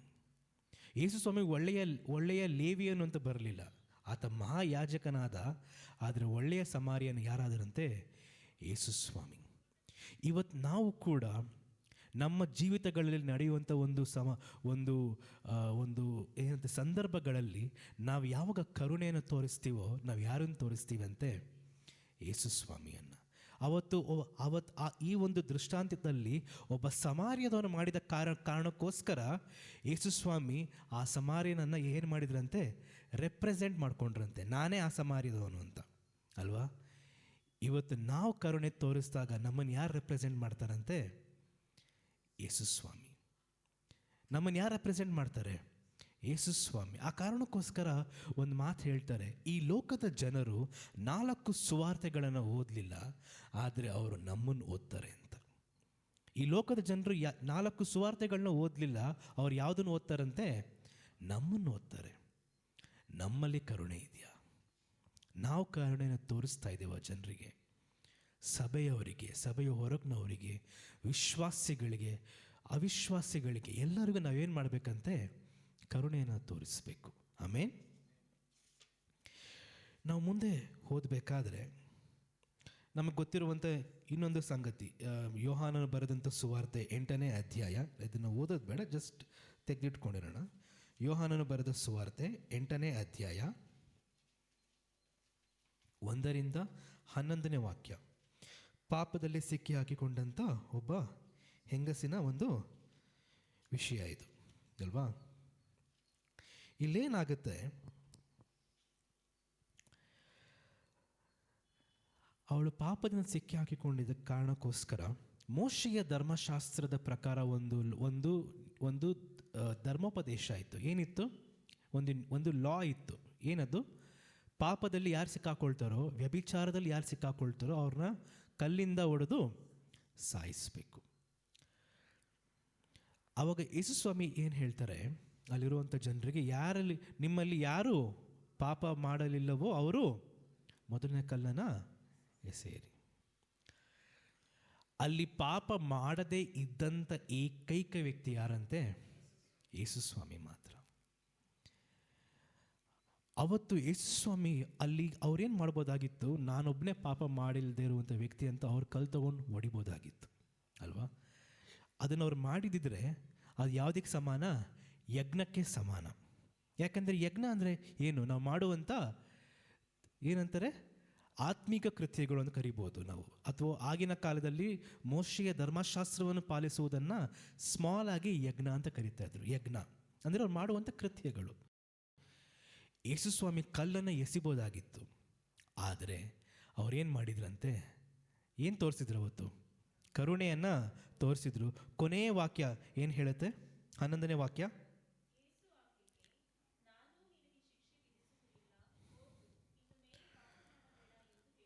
ಆಮೇನ್. ಯೇಸುಸ್ವಾಮಿ ಏನು ಹೇಳಿದ್ರಂತೆ? ನಾನು ನಿನಗೆ ಶಿಕ್ಷೆ ವಿಧಿಸುವುದಿಲ್ಲ, ಹೋಗು, ಇನ್ನ ಮೇಲೆ ನೀನು ಪಾಪ ಮಾಡಬೇಡ. ನೋಡಿ, ಈ ಒಂದು ಕೃತ್ಯಗಳಿಂದನೇ ಜನರು ಯೇಸುಸ್ವಾಮಿಯನ್ನು ಈತನೇ ಸತ್ಯವಾದ ದೇವರಂತ ಅರಿತುಕೊಳ್ಳೋದಕ್ಕೆ ಸಾಧ್ಯವಾಗುತ್ತೆ. ಆಮೇನ್. ನಮ್ಮ ಕಣ್ಣು ಮುಂದೆ ಯಾರಾದರೂ ತಪ್ಪು ಮಾಡ್ತಾ ಇರ್ಬೋದು, ನಮ್ಮ ಕಣ್ಣು ಮುಂದೆ ಯಾರಾದರೂ ಅನ್ಯಾಯ ಮಾಡ್ತಾ ಇರ್ಬೋದು, ನಮ್ಮ ಕಣ್ಮುಂದೆ ಯಾರಾದರೂ ಮಾಡಬಾರ್ದು ಅಂತಂದು ಕೃತ್ಯಗಳನ್ನ ಮಾಡ್ತಿರ್ಬೋದು. ಆದರೆ ನಾವು ಅಲ್ಲಿ ನಿಂತ್ಕೊಂಡು ಕಲ್ಲೆಸೆಯುವಂಥ ಜನರಾಗಿರಬಾರ್ದು. ನಾವು ಯಾರಾಗಿರ್ಬೇಕಂತೆ? ಯೇಸುವನ್ನು ತೋರ್ಪಡಿಸುವಂಥ ಜನರಾಗಿರಬೇಕು. ನಾವು ಏನನ್ನು ತೋರಿಸ್ಬೇಕು? ಕರುಣೆಯನ್ನು ತೋರಿಸ್ಬೇಕು. ಅದಕ್ಕೋಸ್ಕರ ಯೇಸುಸ್ವಾಮಿ ಹೇಳಿದರು, ನನಗೆ ಯಜ್ಞವು ಬೇಡ, ಕರುಣೆಯೇ ಬೇಕು. ನಮ್ಮ ಮನೆಯಲ್ಲಿ ನಾವೇನು ಮಾಡಬೇಕಂತೆ? ಮೊದಲು ಕರುಣೆಯನ್ನು ತೋರಿಸ್ಬೇಕು. ನಮ್ಮ ಕುಟುಂಬದವರಲ್ಲಿ, ಬಂಧುಗಳಲ್ಲಿ, ರಿಲೇಟಿವ್ಸ್, ನಮ್ಗೆ ಯಾರ್ಯಾರು ಗೊತ್ತಿದ್ದಾರೆ, ಸ್ನೇಹಿತರಲ್ಲಿ ನಾವೇನು ಮಾಡಬೇಕು? ಕರುಣೆಯನ್ನು ತೋರಿಸ್ಬೇಕು. ಯಾರೋ ಕಷ್ಟದಲ್ಲಿದ್ದಾರೆ, ನಾವು ಅವ್ರಿಗೆ ಪ್ರಾರ್ಥಿಸ್ತೀವಿ ಅಂತ ನಾವು ಒಂದು ಮಾತು ಹೇಳ್ತೀವಿ, ಅದು ಒಳ್ಳೆಯದು, ನಾವು ಪ್ರಾರ್ಥಿಸ್ಬೇಕು ಅವ್ರಿಗೋಸ್ಕರ. ಆದರೆ ನಮ್ಮ ಕೈಯಿಂದ ಆಗುವಂಥ ಸಣ್ಣ ಸಹಾಯ ಕೂಡ ನಾವು ಮಾಡಬೇಕು. ಸಣ್ಣ ಸಹಾಯ ಅಂದರೆ ಇದು ಬರೀ ಹಣಕ್ಕೆ ಸಂಬಂಧಪಟ್ಟಿರುವಂಥದ್ದಲ್ಲ. ಏನೋ ಒಂದು ಅವ್ರಿಗೇನಾದರೂ ನಾವು ಅಡುಗೆ ಮಾಡಿಕೊಡುವಂಥದ್ದು, ಅವ್ರನ್ನ ನಾವು ಹೋಗಿ ನೋಡಿಕೊಳ್ಳುವಂಥದ್ದು, ಆಧರಿಸಿಕೊಳ್ಳುವಂಥದ್ದು, ಅವ್ರನ್ನ ವಿಚಾರಿಸುವಂಥದ್ದು. ಹುಷಾರಿಲ್ಲ, ಏನೋ ಆಗಿದೆ, ಏನೋ ಆಕ್ಸಿಡೆಂಟ್ ಆಗಿರ್ಬೋದು, ಅಥವಾ ಮನೇಲೇನೋ ಸಮಸ್ಯೆ ಆಗಿರ್ಬೋದು, ಹೇಗಿದ್ದೀರಾ ಅವರು ಚೆನ್ನಾಗಿದ್ದೀರಾ, ಅವ್ರು ನೋಡ್ಕೊಳ್ಳುವಂಥದ್ದು. ನಮ್ಮ ಕಡೆಯಿಂದ ಆಗುವಂಥ ಒಂದು ಸಣ್ಣ ಸಹಾಯ ಮಾಡಿದಾಗ ನಾವು ಯಾರನ್ನು ತೋರಿಸ್ತೀವಿ ಅಂತೆ? ಯೇಸುವನ್ನು ತೋರಿಸ್ತೀವಿ. ಪ್ರಿಯರೇ, ಇವತ್ತು ಸಭೆಗಳಲ್ಲಿ ಬಹಳ ಮುಖ್ಯವಾಗಿ ಬೇಕಾಗಿರುವಂಥ ಒಂದು ಗುಣ ಯಾವುದಂತೆ? ಯೇಸುವನ್ನು ತೋರಿಸುವಂಥದ್ದು. ನಮಗೆ ಬೇರೆ ಯಾವುದು ಮುಖ್ಯ ಅಲ್ಲ. ನಾವು ಸಭೆಗೆ ಬರುವಂಥದ್ದು, ಆರಾಧನೆಗಳನ್ನ ಮಾಡ್ತೀವಿ, ವಾಕ್ಯಗಳನ್ನ ಕೇಳ್ತೀವಿ, ಮನೆಗೆ ಹೋಗ್ತೀವಿ. ಆದರೆ ನಮ್ಮ ಜೀವಿತದಲ್ಲಿ ಆ ಒಂದು ಬದಲಾವಣೆ ಆಗಿಲ್ಲ ಅಂದರೆ ಏನೂ ಪ್ರಯೋಜನ ಇಲ್ಲ. ಆಮೇನ್. ಅದಕ್ಕೋಸ್ಕರ ನಾನು ಲಾಸ್ಟ್ ಟೈಮ್ ಹೇಳ್ದಂಗೆ, ಯೇಸುಸ್ವಾಮಿಯ ಜೊತೆ ಇದ್ದಂಥ ಶಿಷ್ಯಂದರು, ಅಪೋಸ್ತಲರು, ಇವರೆಲ್ಲರಿಗಿಂತ ಮುಂಚೆ ಯೇಸುಸ್ವಾಮಿಯ ಜೊತೆ ಪರಲೋಕಕ್ಕೆ ಹೋದಂಥ ವ್ಯಕ್ತಿ ಯಾರಂತೆ? ಕಳ್ಳ. ಶಿಲುಬೆಯಲ್ಲಿ ಹಾಕಲ್ಪಟ್ಟಂಥ ಕಳ್ಳ. ಅವನಿಗೆ ಯೇಸುಸ್ವಾಮಿ ಬಗ್ಗೆ ಏನೂ ಗೊತ್ತಿಲ್ಲ. ಆದರೆ ಆತ ಏನು ಮಾಡ್ದ? ಯೇಸುಸ್ವಾಮಿಯ ಕರುಣೆಯನ್ನು ನೋಡ್ದ. ಅವ್ರು ಹೇಳಿದಂಥ ವಾಕ್ಯಗಳನ್ನ ಕೇಳಿಸ್ಕೊಂಡ. ಅವರೇನು ಹೇಳಿದರು? ತಂದೆಯೇ, ಇವರು ಮಾಡುತ್ತಿರುವಂಥದ್ದು ತಪ್ಪುಗಳು ಇವರಿಗೆ ಅರಿವಾಗ್ತಿಲ್ಲ, ಅವ್ರನ್ನ ಕ್ಷಮಿಸು ಅಂತ. ಅದನ್ನು ಕಲಿತುಕೊಂಡ ಆತ ತನ್ನ ಒಂದು ಇನ್ನೋಸೆಂಟ್ ಮನಸ್ಸಿಂದ ಆತ ಏನು ಮಾಡ್ದ? ಯೇಸುಸ್ವಾಮಿ ಹತ್ರ ಮಾತಾಡ್ದ. ಅವತ್ತು ಯೇಸುಸ್ವಾಮಿ, ಇಲ್ಲ, ನೀನೊಬ್ಬ ಕಳ್ಳ, ನೀನು ಬರೋದಕ್ಕೆ ಸಾಧ್ಯ ಇಲ್ಲ, ಯಾರು ನನ್ನ ಜೊತೆ ನಿಂತ್ಕೊಂಡಿದ್ದಾರೋ ಅವ್ರು ಮಾತ್ರನೇ ಬರೋದಕ್ಕೆ ಸಾಧ್ಯ ಅಂತ ಹೇಳಿದಿದ್ರೆ ಇವತ್ತು ಏನಾಗ್ತಾ ಇತ್ತು? ಇವತ್ತು ನಾವು ಯಾರು ಕೂಡ ರಕ್ಷಣೆಗೆ ಬರೋದಕ್ಕೆ ಸಾಧ್ಯವಾಗ್ತಿರಲಿಲ್ಲ. ಅವ್ರು ನಮ್ಮನ್ನು ಪ್ರೀತಿಸಿದ ಕಾರಣಕ್ಕೋಸ್ಕರ ನಾವು ಅವ್ರನ್ನ ಪ್ರೀತಿಸ್ತೇವೆ. ಆಮೇನ್. ನಾವು ಹುಡುಕೊಂಡು ಹೋಗಲಿಲ್ಲ, ಅವರು ನಮ್ಮನ್ನು ಹುಡುಕಿಕೊಂಡು ಬಂದರು. ಇವತ್ತು ನಾವು ನಮ್ಮ ಕೃತ್ಯ, ನಮ್ಮ ಜೀವಿತ ಯಾವುದನ್ನು ತೋರಿಸ್ಬೇಕಂತೆ? ಯೇಸುಸ್ವಾಮಿಯನ್ನು ತೋರಿಸ್ಬೇಕು. ಜನ ನಮಗೆ ನೋವು ಮಾಡಿದರೆ ನಾವು ವಾಪಸ್ ನೋವು ಮಾಡುವಂಥದ್ದು ಅಲ್ಲ, ಕರುಣೆಯನ್ನು ತೋರಿಸ್ಬೇಕು, ಪ್ರೀತಿಯನ್ನು ತೋರಿಸ್ಬೇಕು. ನಮ್ಮ ಬಗ್ಗೆ ಮಾತನಾಡಿದ್ರು ಪರವಾಗಿಲ್ಲ, ಅವ್ರು ಮಾತಾಡ್ಕೊಳ್ಳಿ ಪರವಾಗಿಲ್ಲ, ಏನು ಸಮಸ್ಯೆ ಇಲ್ಲ. ಆದರೆ ನಾವೇನು ಮಾಡಬೇಕು? ಕ್ಷಮಿಸಬೇಕು. ಎಷ್ಟೋ ಹಾರ್ಟ್ ಅಟ್ಯಾಕ್ ಕೇಸಸ್ಸಲ್ಲಿ ಇವತ್ತು ಇದು ಮೆಡಿಕಲ್ ಸೈನ್ಸ್ ಪ್ರೂವ್ ಮಾಡಿರುವಂಥ ಒಂದು ವಿಷಯ. ನಾನು ಹೇಳ್ತಾ ಇಲ್ಲ, ಮೆಡಿಕಲ್ ಸೈನ್ಸ್ ಪ್ರೂವ್ ಮಾಡಿರುವಂಥದ್ದು. ನೀವು ಆನ್ಲೈನಲ್ಲಿ ಹುಡ್ಕೊಂಡು ಗೂಗಲ್, ಯೂಟ್ಯೂಬಲ್ಲಿ ಚೆಕ್ ಮಾಡಿದರೆ ನಿಮಗೆ ಅದ್ರ ಬಗ್ಗೆ ರಿಸರ್ಚಸ್ ಸಿಗ್ಬೋದು. ಎಷ್ಟೋ ಹಾರ್ಟ್ ಅಟ್ಯಾಕ್ಸು, ಎಷ್ಟೋ ಒಂದು ಏನಂತಾರೆ ಸೂಸೈಡಲ್ ಕೇಸಸ್, ಸೂಸೈಡ್ ಮಾಡ್ಕೊಂಡಿರುವಂಥ ಕೇಸ್ಗಳು, ಅವರ ಜೀವಿತಗಳನ್ನ ಅಧ್ಯಯನ ಮಾಡ್ತಾ ಹೋದರೆ ಒಂದು ವಿಷಯ ತುಂಬ ಕಾಮನಾಗಿ ಸಿಕ್ತಂತೆ. ಎಲ್ಲ ಈ ಒಂದು ರಿಸರ್ಚ್ ಮಾಡಿದಂಥ ವ್ಯಕ್ತಿಗಳಿಗೆ ಅವರು ಅಧ್ಯಯನ ಮಾಡಿದಾಗ ಒಂದು ವಿಷಯ ತುಂಬ ಕಾಮನ್ ಆಗಿತ್ತು. ಯಾರ್ಯಾರು ತುಂಬ ಜನ ಹಾರ್ಟ್ ಅಟ್ಯಾಕ್, ಚಿಕ್ಕ ವಯಸ್ಸಲ್ಲಿ ಹಾರ್ಟ್ ಅಟ್ಯಾಕ್ ಆಗಿ ಸಾಯುವಂಥದ್ದು, ನೋವಲ್ಲಿ ಸೂಸೈಡ್ ಮಾಡ್ಕೊಳ್ಳುವಂಥದ್ದು, ಇವ್ರು ಏನು ಮಾಡಿಲ್ಲ, ಇವ್ರಿಗೆ ಯಾರಾದರೂ ನೋವು ಮಾಡಿದರೆ ಅದನ್ನು ಕ್ಷಮಿಸಲಿಲ್ಲ. ಹೃದಯದಲ್ಲೇ ಇಟ್ಕೊಂಡು ಏನಾಯಿತು, ಹೃದಯ ಭಾರದಿಂದ ತುಂಬಿ ಅವ್ರಿಗೆ ಹಾರ್ಟ್ ಅಟ್ಯಾಕ್ಸು, ನಾನು ಸಾಯಬೇಕು, ಅಥವಾ ವಾಪಸ್ ದೇಶ ತೀರಿಸುವಂಥದ್ದು, ಕೊಲೆಗಳನ್ನ ಮಾಡುವಂಥದ್ದು. ನಾವು ಈ ಒಂದು ಜೈಲುಗಳಿಗೆ ಹೋದರೆ ಕೊಲೆಗಳನ್ನ ಮಾಡಿ ಅಲ್ಲಿ ಜೈಲಿಗೆ ಬಂದಿರ್ತಾರಲ್ಲ, ಅವ್ರ ಹತ್ರ ನೀವು ಹೋಗಿ ಕೇಳ್ರಿ ಯಾಕೆ ಸಾಯಿಸಿದ್ರಿ ಅಂತ. ಅವ್ರು ಯಾರು ನಿಜವಾಗ್ಲೂ ಕೆಟ್ಟ ವ್ಯಕ್ತಿಗಳಲ್ಲ. ಆ ಕ್ಷಣ ಮಾತ್ರಕ್ಕೆ ಇದ್ದಂಥ ಕೋಪದಲ್ಲಿ ಏನು ಮಾಡಿಬಿಟ್ರಂತೆ, ಕೊಲೆಗಳನ್ನ ಮಾಡಿಬಿಟ್ರು, ಹೊಡೆದ್ಬಿಟ್ರು, ರಕ್ತ ಬರ್ಸ್ಬಿಟ್ರು. ಯಾಕೆ? ಆ ಕ್ಷಣ ಮಾತ್ರಕ್ಕೆ ಇದ್ದಂಥ ಕೋಪ. ಆ ಕಾರಣಕ್ಕೋಸ್ಕರ ಯೇಸು ಸ್ವಾಮಿ ಹೇಳಿದ್ದು, ನೀವು ನ್ಯಾಯಕ್ಕಿಂತ ಹೆಚ್ಚಾಗಿ ಯಾವುದನ್ನು ಮಾಡಬೇಕಂತೆ? ಕರುಣೆಯನ್ನು ಮಾಡಬೇಕು. ಆಮೇನ್. ಇವತ್ತು ನಮ್ಮ ದೇಶದ ಒಂದು ಸಂವಿಧಾನದಲ್ಲಿ ಒಂದು ಮಾತಿದೆ, 100 ಜನ ಅಪರಾಧಿಗಳು ತಪ್ಪಿಸ್ಕೊಂಡ್ರೂ ಕೂಡ ಒಬ್ಬ ನಿರಪರಾಧಿಗೆ ಶಿಕ್ಷೆ ಆಗಬಾರ್ದು. ಇದನ್ನು ಬರೆದಂಥ ನಮ್ಮ ಸಂವಿಧಾನವನ್ನು ಬರೆದಂಥ ವ್ಯಕ್ತಿಗಳು ಇದನ್ನು ಎಲ್ಲಿಂದ ತೊಗೊಂಡ್ರಂತೆ? ಬೈಬಲಿಂದ ತೊಗೊಂಡ್ರಂತೆ. ನೀವು ಅದ್ರ ಬಗ್ಗೆ ನೀವು ದ ಕಾನ್ಸ್ಟಿಟ್ಯೂಯೆಂಟ್ ಅಸೆಂಬ್ಲಿ ಅಂತ ಒಂದು ಪುಸ್ತಕ ನಿಮಗೆ ಸಿಗುತ್ತೆ. ನೀವು ಅದನ್ನು ಓದಬೇಕಾದ್ರೆ ಎಷ್ಟೋ ಪುಸ್ತಕಗಳನ್ನ, ಎಷ್ಟೋ ವಿಷಯಗಳನ್ನ ಅವರು ಅಧ್ಯಯನ ಮಾಡಿ ಬರೆದಂಥ ಒಂದು ಸಂವಿಧಾನ ಇದು. ವಿಶೇಷವಾದಂಥ ಒಂದು ಸಂವಿಧಾನ, ನಮ್ಮ ದೇಶದ ಸಂವಿಧಾನ. ಇದನ್ನು ಅವ್ರು ಯಾವುದ್ರ ಮೇಲೆ ಬರೆದ್ರಂತೆ? ಕರುಣೆಯ ಮೇಲೆ ಬರೆದ್ರು. 100 ಜನ ತಪ್ಪಿಸ್ಕೊಂಡ್ರೂ ಪರವಾಗಿಲ್ಲ, ಆದರೆ ಒಬ್ಬ ನಿರಪರಾಧಿಗೆ ಶಿಕ್ಷೆ ಆಗಬಾರ್ದು. ಯಾಕೆ? ಅನ್ಯಾಯಕ್ಕೆ ನಾವು ಯಾವತ್ತೂ ಬಿಟ್ಕೊಡ್ಬಾರ್ದು ಅಂತ. ಅದೇ ರೀತಿಯಲ್ಲಿ ಇನ್ನೊಂದು ಮಾತಿದೆ ಸಂವಿಧಾನದಲ್ಲಿ, bail is the rule not jail ಅಂತ. ಅಂದರೆ ಜೈಲ್ಗಿಂತ ಹೆಚ್ಚಾಗಿ ಬೇಲ್ಗೆ ಜಾಸ್ತಿ ಒತ್ತು ಕೊಡ್ತಾರಂತೆ. ಆ ಕಾರಣಕ್ಕೋಸ್ಕರ ನಾವು ಟಿ ವಿಲಿ ನೋಡ್ತೀವಿ, ಯಾರೋ ಅರೆಸ್ಟ್ ಆಗ್ತಾರೆ, 1-2 ವಾರಕ್ಕೆ ಅವ್ರಿಗೇನು ಸಿಗುತ್ತೆ? ಬೇಲ್ ಸಿಗುತ್ತೆ. ಯಾಕೆ ಸಿಗುತ್ತೆ? ನಾವು ಹೇಳ್ತೀವಿ ಇದೆಲ್ಲ ಅನ್ಯಾಯ, ಇವ್ರುಗಳು ತಪ್ಪು ಮಾಡ್ತಾರೆ, ಬೇಲಿಂದ ಹೊರಗೆ ಬರ್ತಾರೆ ಅಂತ ನಾವು ಹೇಳ್ತೀವಿ. ಆದರೆ ಈ ಸಂವಿಧಾನವನ್ನು ಯಾಕೆ ಬರೆದ್ರು ಅಂದರೆ, ಮನುಷ್ಯ ತಪ್ಪು ಮಾಡಿದ್ರು ಕೂಡ ಅವ್ನಿಗೆ ನಾವು ಕಠಿಣ ಶಿಕ್ಷೆಯನ್ನು ಕೊಡಬಾರ್ದು ಅನ್ನೋ ಕಾರಣಕ್ಕೋಸ್ಕರ ಬರೆದ್ರಂತೆ. ಇದರ ಬೇಸ್ ಎಲ್ಲಿಂದ ತೊಗೊಂಡ್ರಂತೆ? ಸತ್ಯವೇದದಿಂದ. ನಾವು ಇದನ್ನು ಕಾನ್ಸ್ಟಿಟ್ಯೂಷನ್ ಅಸೆಂಬ್ಲಿಯಲ್ಲಿ ಓದಬೇಕಾದ್ರೆ, ಆ ಪುಸ್ತಕದಲ್ಲಿ ನೀವು ಓದಬೇಕಾದ್ರೆ ನಿಮ್ಗೆ ಅದ್ರ ಬಗ್ಗೆ ಮಾಹಿತಿಗಳು ಸಿಗ್ತವೆ, ಏನೇನೇನೋ ಅವ್ರು ಆಧರಿಸ್ಕೊಂಡು ಬರೆದ್ರು ಅಂತ. ಬೈಬಲ್ನ ಬಹಳ ಮುಖ್ಯವಾಗಿ ಇಟ್ಕೊಂಡು ಬರೆದಂಥ ಒಂದು ಸಂವಿಧಾನ ಇದು.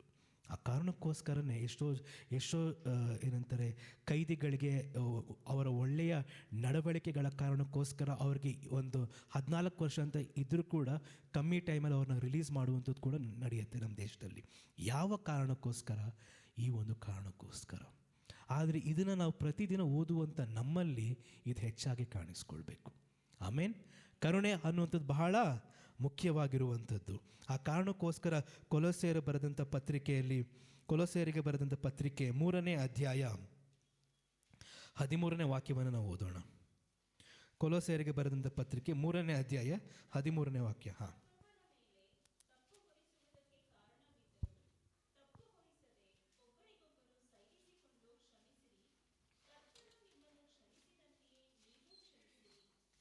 ಆಮೇನ್.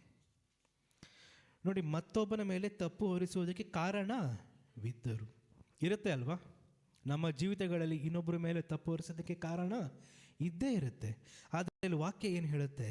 ತಪ್ಪು ಹೊರಿಸದೆ ಒಬ್ಬರಿಗೊಬ್ಬರು ಸೈರಿಕೊಂಡು ಕ್ಷಮಿಸಿರಿ. ಯಾಕೆ ಕ್ಷಮಿಸ್ಬೇಕಂತೆ? ಕರ್ತನು ನಿಮ್ಮನ್ನು ಕ್ಷಮಿಸಿದಂತೆಯೇ ನೀವು ಕ್ಷಮಿಸಿರಿ. ಎಷ್ಟೋ ಆಶೀರ್ವಾದಗಳು ನಮ್ಮ ಜೀವನದಲ್ಲಿ ಇವತ್ತು ತಡೆಯಾಗಿರೋದು ಯಾವುದಕ್ಕೆ ಅಂತೆ, ನಾವು ಇನ್ನೊಬ್ಬರನ್ನ ಕ್ಷಮಿಸದೇ ಇರುವ ಕಾರಣಕ್ಕೋಸ್ಕರ.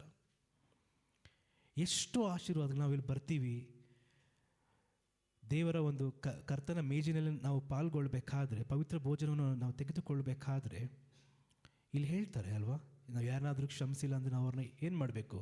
ಕ್ಷಮಿಸಬೇಕು. ಯಾಕೆ? ನಾವು ಯಾವುದನ್ನು ಸ್ವೀಕಾರ ಮಾಡ್ತಾ ಇದ್ದೀವಿ? ಯೇಸುವಿನ ದೇಹವನ್ನು, ಆತನ ರಕ್ತವನ್ನು ನಾವು ಸ್ವೀಕರಿಸಬೇಕಾದ್ರೆ ನಾವೇನಾಗಬೇಕಂತೆ, ನಮ್ಮಲ್ಲಿ ಬಹಳ ಮುಖ್ಯವಾಗಿ ಬೇಕಾಗಿರುವಂಥ ಒಂದು ಗುಣ ಯಾವುದು? ಕ್ಷಮಿಸುವಂಥ ಒಂದು ಗುಣ. ನಾವು ಇನ್ನೊಬ್ಬರನ್ನ ಏನು ಮಾಡಬೇಕು? ಕ್ಷಮಿಸಬೇಕು. ಯಾಕೆ ಅಂದರೆ ಅವ್ರು ನಮ್ಮನ್ನು ಫಸ್ಟು ಕ್ಷಮಿಸಿದ್ರಂತೆ. ನಮಗೆ ಇವತ್ತು ಆಶೀರ್ವಾದಗಳು ತಡೆ ಆಗ್ತಾ ಇದ್ದಾರೆ.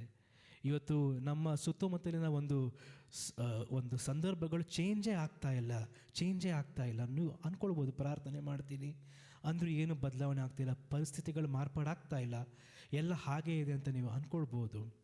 ಒಂದನ್ನು ಪ್ರಾಕ್ಟೀಸ್ ಮಾಡೋದಕ್ಕೆ ಸ್ಟಾರ್ಟ್ ಮಾಡಿ, ಇವತ್ತಿಂದ ಪ್ರಾಕ್ಟೀಸ್ ಮಾಡೋಕ್ಕೆ ಸ್ಟಾರ್ಟ್ ಮಾಡಿ. ಪ್ರತಿಯೊಂದರಲ್ಲೂ ಕರುಣೆಯನ್ನು ನಾವು ತೋರಿಸ್ಕೊಳ್ತಾ ಹೋಗೋಣ. ಆಮೇನ್. ಅದನ್ನು ನಾವು ಯಾವಾಗ ತೋರಿಸ್ಕೊಳ್ತೇವೋ ನಾವು ಕ್ಷಮಿಸ್ಕೊಳ್ತಾ ಹೋಗ್ತಾ ಇರ್ತೇವೆ. ತಪ್ಪುಗಳನ್ನ ನಾವು ಕ್ಷಮಿಸ್ಕೊಳ್ತಾ ಹೋಗ್ತಾ ಇರ್ತೇವೆ. ತಪ್ಪುಗಳನ್ನ ನಾವು ಕ್ಷಮಿಸ್ತಾ ಏನಾಗುತ್ತೆ, ನಮ್ಮ ಪಾಪಗಳನ್ನು ಸಂಪೂರ್ಣವಾಗಿ ಆತನು ಕ್ಷಮಿಸಿರುವುದರಿಂದ ಆಶೀರ್ವಾದಗಳು ಕೂಡ ತಾನಾಗೆ ತಾನು ಬರುತ್ತೆ. ಆಮೇನ್. ಕೊನೆಯದಾಗಿ ಒಂದು ಚಿಕ್ಕ ಕತೆ ಹೇಳಿ ನಾನು ಮುಗಿಸ್ತೇನೆ. ಒಬ್ಬ ವ್ಯಕ್ತಿ ನದಿಯ ತೀರದಲ್ಲಿ ಕೂತ್ಕೊಂಡಿದ್ದಂತೆ. ಅದರ ಪಕ್ಕದಲ್ಲಿ ಆತನ ಪಕ್ಕದಲ್ಲಿ ಒಂದು ಸ್ಕಾರ್ಪಿಯನ್ ಚೇಳು ಬಂದು ಆತನ ಕಾಲನ್ನ ಕಚ್ಬಿಡ್ತಂತೆ. ಕಚ್ಬಿಟ್ಟು ಅದಕ್ಕೆ ಗೊತ್ತಿಲ್ಲ, ನೀರಿಗೆ ಬಿದ್ದರೆ ನಾನು ಮುಳುಗಿ ಸಾಯ್ತೀನಿ ಅಂತ ಗೊತ್ತಿಲ್ಲ. ನೀರ ಹತ್ರ ಹೋಗ್ತಾ ಇದೆ. ಅದು ನೀರಿಗೆ ಬಿದ್ದರೆ ಏನಾಗುತ್ತೆ? ಸತ್ತು ಹೋಗುತ್ತೆ. ಅದನ್ನು ಆತ ನೋಡಿದ ತಕ್ಷಣ ಏನು ಮಾಡ್ತಾನೆ, ಆ ಚೇಳನ್ನ ತೆಗೆದುಕೊಂಡು ವಾಪಸ್ ಹಿಂದೆ ಇಡ್ತಾನೆ. ಅದೇನು ಮಾಡುತ್ತೆ, ನನ್ನನ್ನು ಮುಟ್ದ ಅನ್ನೋ ಕಾರಣಕ್ಕೋಸ್ಕರ ಪುನಃ ಬಂದು ಕಚ್ಬಿಡುತ್ತೆ. ಕಚ್ಬಿಟ್ಟು ಮತ್ತೆ ಹೋಗಿ ನೀರ ಹತ್ರ ಹೋಗುತ್ತೆ. ಆತ ಮತ್ತೆ ಅದನ್ನು ತೆಗೆದುಕೊಂಡು ಹಿಂದೆ ಇಡ್ತಾನೆ. ಪಕ್ಕದಲ್ಲಿ ಅದನ್ನು ನೋಡ್ತಾ ಇರುವಂಥ ಇನ್ನೊಂದು ವ್ಯಕ್ತಿ ಕೇಳ್ತಾನೆ, ನೀನು ಯಾಕೆ ಅದನ್ನು ಕಾಪಾಡ್ತಾ ಇದೆಯಾ? ನೀನು ಪ್ರತಿ ಸಲ ಕಾಪಾಡಬೇಕಾದ್ರೂ ಅದು ನಿನ್ನ ಕೈ ಕಚ್ತಾ ಇದೆಯಲ್ಲ, ನೀನು ಯಾಕೆ ಅದನ್ನು ಕಾಪಾಡ್ತಾ ಇದೆಯಾ ಅಂತ. ಅದಕ್ಕೆ ಆ ವ್ಯಕ್ತಿ ಹೇಳ್ದ ಅಂತೆ, ಕಚ್ಚೋದು ಅದರ ಕೆಲಸ, ಅದನ್ನು ಕಾಪಾಡೋದು ನನ್ನ ಕೆಲಸ. You will always have a choice. ನಮ್ಮಲ್ಲಿ ಯಾವಾಗಲೂ ಒಂದು ಆಯ್ಕೆ ಅನ್ನುವಂಥದ್ದು ನಮಗೆ ಇದ್ದೇ ಇರುತ್ತೆ. ನಾವು ಯಾವುದನ್ನು ಅನ್ನುವಂಥದ್ದು ಬಹಳ ಮುಖ್ಯ. ಆ ಕಾರಣಕ್ಕೋಸ್ಕರ ಯೇಸು ಸ್ವಾಮಿ ನಮ್ಮನ್ನು ಆರಿಸ್ಕೊಂಡ್ರು. ಕರೆಕ್ಟಾ? ನಮ್ಮನ್ನು ಯೇಸು ಸ್ವಾಮಿ ಆರಿಸ್ಕೊಂಡ್ರು. ಇವತ್ತು ನಾವು ಯೇಸು ಸ್ವಾಮಿಗೆ ಕರೆಕ್ಟ್ ಆಗಿರುವಂಥ ಚಾಯ್ಸ್ ಆಗಿದ್ದೀವಾ ಅನ್ನೋದು ಪ್ರಶ್ನೆ ಮಾಡ್ಕೊಳ್ಬೇಕು. Amen. Are we the right choice for Jesus? ನಮ್ಮ ಮಕ್ಕಳು ಯಾವುದನ್ನು ಸೆಲೆಕ್ಟ್ ಮಾಡಬೇಕು? ಕರೆಕ್ಟ್ ಆನ್ಸರ್ನ ಸೆಲೆಕ್ಟ್ ಮಾಡಬೇಕು ಅಲ್ವಾ ಎಕ್ಸಾಮ್ಸಲ್ಲಿ. ಅದೇ ಥರ ಇವತ್ತು ನಮ್ಮನ್ನು ಯೇಸು ಸ್ವಾಮಿ ಆರಿಸ್ಕೊಂಡಿದ್ದಾರೆ. ನಾವು ಕರೆಕ್ಟ್ ಚಾಯ್ಸ್ ಆಗಿದ್ದೀವಾ? Are we the right choice? Correct choice ನಾವು ಮಾಡ್ಕೊಳ್ಬೇಕು. ನಮ್ಮಲ್ಲಿರುವಂಥ ಬೇಡದ ಕೃತ್ಯಗಳನ್ನ ನಾವೇನು ಮಾಡಬೇಕು? ತೆಗೆದು ಹಾಕ್ತಾ ನಾವು ಯಾವಾಗ ಕರುಣೆಯನ್ನು ತೋರಿಸ್ತೀವೋ, ಯಜ್ಞಕ್ಕಿಂತ ಹೆಚ್ಚಾಗಿ ಪರವಾಗಿಲ್ಲ, ಯಾರು ಏನೇ ಮಾಡ್ಕೊಳ್ಳಿ, ನಾವು ನ್ಯಾಯ ಅನ್ನೋದಕ್ಕಿಂತ ಹೆಚ್ಚಾಗಿ ಪ್ರೀತಿಯನ್ನು ತೋರಿಸೋಣ. ಆಮೇನ್. ನ್ಯಾಯಕ್ಕಿಂತ ಹೆಚ್ಚಾಗಿ ನಾವೇನು ಮಾಡಬೇಕಂತೆ? ಪ್ರೀತಿಯನ್ನು ತೋರಿಸೋಣ, ಕರುಣೆಯನ್ನು ತೋರಿಸೋಣ. ದೇವರು ನಮ್ಮ ಸಂಗಡ ಇರಲಿ ಯಾವಾಗಲೂ. ಆಮೇನ್.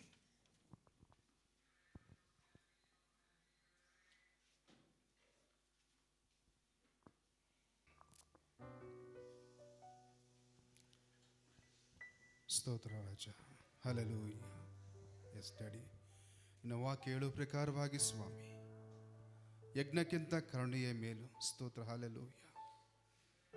ಯಾಕಂದರೆ ನಾವು ಕರುಣೆ ತೋರಿಸಿದ್ರೆ ದೇವರಿಂದ ನಮಗೂ ಕರುಣೆ ಸಿಗುತ್ತೆ. ಹಲ್ಲೆಲೂಯಾ. ಈ ವಾಕ್ಯಗಳನ್ನು ಕೊಟ್ಟಿದ್ದಕ್ಕಾಗಿ ಕರ್ತನೇ, ನೀವು ನಮ್ಮ ಜೊತೆಗೆ ಮಾತನಾಡೋದಕ್ಕಾಗಿ ನಿಮಗೆ ಸ್ತೋತ್ರ ಮಾಡ್ತೇವೆ. Thank you Father. ನಮ್ಮನ್ನು ಒಪ್ಪಿಸ್ಕೊಡೋಣ. ಸ್ತೋತ್ರ. ನಾವು ಕೂಡ ಕರುಣೆ ತೋರುವವರಾಗಿ, ಸ್ತೋತ್ರ. ದೇವರ ವಾಕ್ಯ ಈ ರೀತಿಯಾಗಿ ಹೇಳಿದೆ, ನಾನು ಪರಿಶುದ್ಧನಾಗಿರುವ ಪ್ರಕಾರ ನೀವೂ ಪರಿಶುದ್ಧರಾಗಿರಿ ಅಂತ ವಾಕ್ಯ ಹೇಳ್ತದೆ. ಈಗ ತನ್ನ ವಾಕ್ಯವನ್ನು ನಾವು ಓದಿದ್ವಿ ಕೊಲೊಸ್ಸೆಯರು ಬರೆದ ಪತ್ರಿಕೆಯಲ್ಲಿ. ಕ್ರಿಸ್ತನು ನಮ್ಮನ್ನು ಕ್ಷಮಿಸಿದಂತೆ ನಾವು ಕ್ಷಮಿಸೋಣ ಅಂತ. ಹಲ್ಲೆಲೂಯಾ. ಈ ಒಂದು ಗುಣ ನಮ್ಗೆ ಕೊಡಲಿ ಅಂತ ನಾವು ಪ್ರಾರ್ಥನೆ ನಮ್ಮಲ್ಲಿ ಇರ್ಬೋದು ಆ ಗುಣ, ಅದನ್ನು ಇನ್ನೂ ಅಧಿಕಪಡಿಸ್ಕೊಳ್ಳೋಣ ಅಂತ ನಾವು ಪ್ರಾರ್ಥನೆ ಮಾಡೋಣ. ಸ್ತೋತ್ರ. ಹಲ್ಲೆಲೂಯಾ. ಸ್ತೋತ್ರಪ್ಪ, ನಿಮಗೆ ಆರಾಧನೆ ಸ್ವಾಮಿ. ಹಲ್ಲೆಲೂಯಾ. Thank you Father. ಮಹಿಮೆ ಸ್ವರೂಪನಾದ ದೇವರೇ, ನಿಮಗೆ ಸ್ತೋತ್ರಪ್ಪ, ನಿಮಗೆ ಆರಾಧನೆ ಸ್ವಾಮಿ. ಮಹಿಮೆ ಆಗಲಿ ಅಪ್ಪ. Thank you Lord.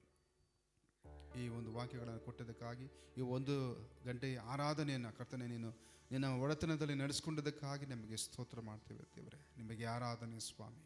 ನಿಮಗೆ ಮಹಿಮೆ ಉಂಟಾಗಲಿ ದೇವರೇ. ಸ್ತೋತ್ರ. ಹಲ್ಲೆಲೂಯಾ.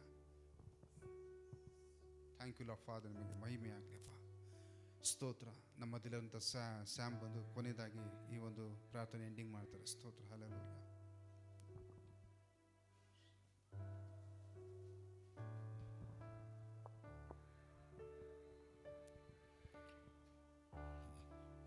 Thank you Lord. ನಾವು ಕಣ್ಗಳ ಮುಚ್ಚಿ ಪ್ರಾರ್ಥನೆ ಮಾಡೋಣ.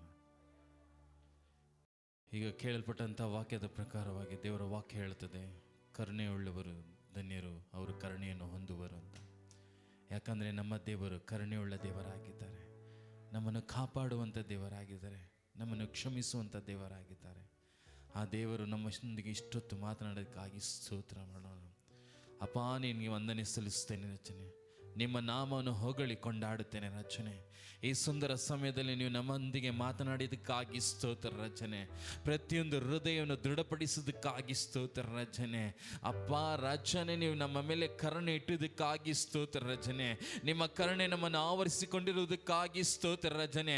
ನಿಮ್ಮ ಕರುಣೆಯಿಂದ ನಮ್ಮನ್ನು ಪ್ರತಿನಿತ್ಯ ಪ್ರತಿ ಕ್ಷಣವೂ ರಚನೆ ನಮ್ಮನ್ನು ಕಾಪಾಡಿಕೊಂಡು ಬಂದ ಕೃಪೆಗಾಗಿ ನಿನಗೆ ಸ್ತೋತ್ರ ರಚನೆ.